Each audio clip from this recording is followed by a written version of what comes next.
T'inquiète pas. Bonjour Monsieur Benamou. Bonjour Monsieur Patrick Destring.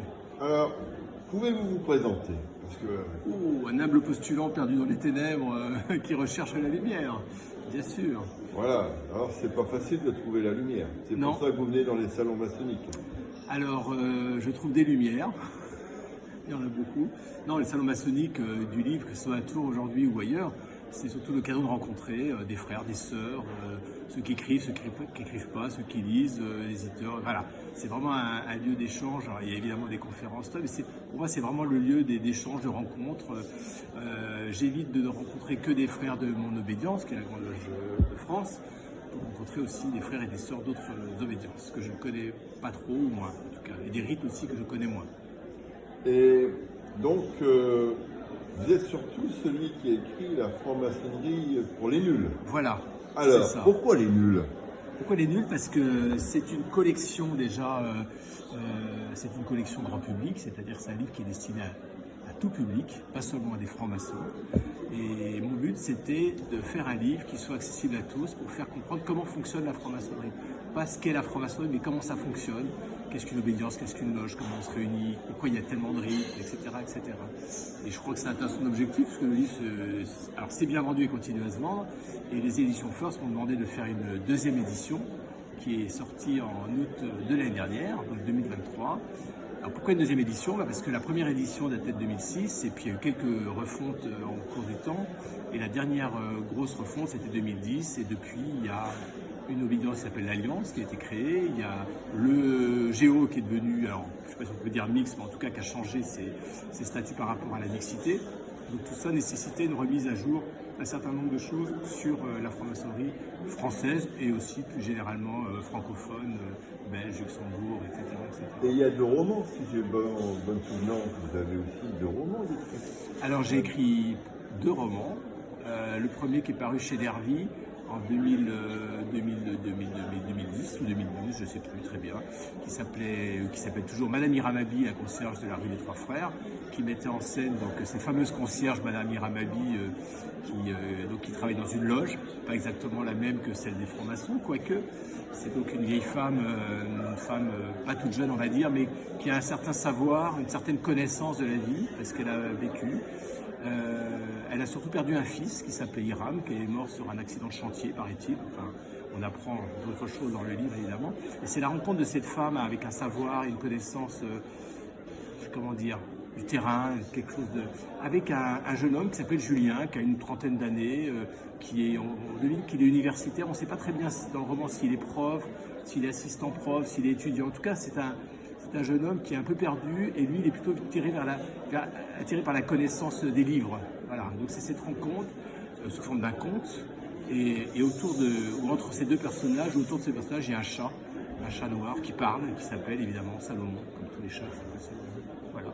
Et le deuxième roman, qui est sorti également l'année dernière, au mois d'août l'année dernière, qui est ici, c'est un roman que j'ai écrit en suivant fidèlement le livret de la flûte enchantée de notre frère Mozart et du librettiste Schikaneder.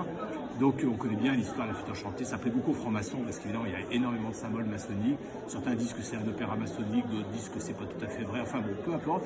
J'ai pris le livret et j'ai vraiment retranscrit le livret dans ce qui pourrait être une flûte enchantée d'aujourd'hui, où Paminot n'est plus un jeune prince, mais c'est un prince du rap, c'est un rappeur en fait, qui est accompagné par Papageno, qui est un petit asiatique qui est vendeur de canards laqués dans le 13e arrondissement de Paris. Tout ça se passe à Paris.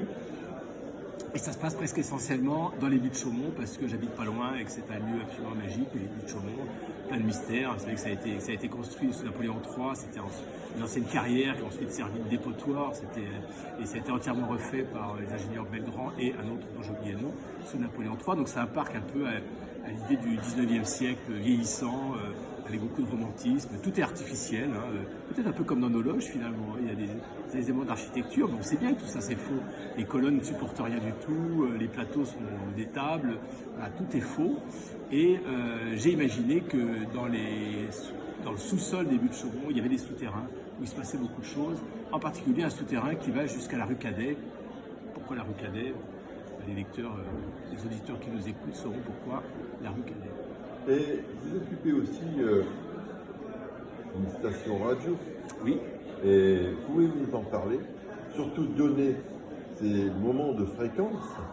Et pourquoi y a-t-il un intérêt À faire fort de la radio.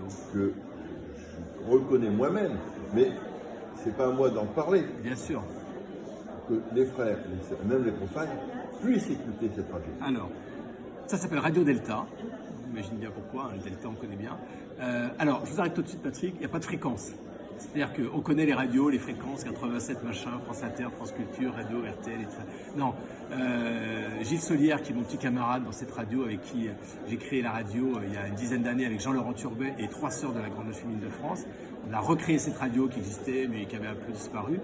Et Gilles Solière dirait les radios hertziennes, hein, par contre, c'est fini, c'est tombé maintenant, les radios c'est sur le web. Donc on écoute Radio Delta uniquement sur Internet, que ce soit sur un téléphone, un poste de travail, n'importe quoi. Et l'adresse mail, c'est? Alors l'adresse du site, c'est radiodelta.fr. Tapez ça, il y a plusieurs onglets, il y a un onglet direct, on clique sur l'onglet direct et on arrive sur le direct de la radio. Soyons honnêtes, nous sommes bénévoles, il n'y a pas une programmation comme sur les grandes chaînes nationales ou même privées, c'est-à-dire qu'il n'y a pas des émissions tout le temps, donc il y a beaucoup de musique, on a établi des programmes musicaux, et puis après il y a des émissions de radio. Alors moi je m'occupe d'une émission qui s'appelle 1, 2, 3 Soleil, qui a lieu tous les derniers vendredis de chaque mois, en direct, et je tiens bien au direct parce que ça, à la fois pour nous, en tant qu'animateurs et participants à cette radio, ça met la pression parce qu'on est en direct. Et puis je trouve que c'est important le direct aussi pour les éditeurs parce que c'est un rendez-vous fixe. On pourrait l'enregistrer avant et le diffuser, mais je trouve que ça met une certaine forme de pression et il n'y a pas de montage, c'est-à-dire c'est livré en direct. Après toutes les émissions, on a aussi une émission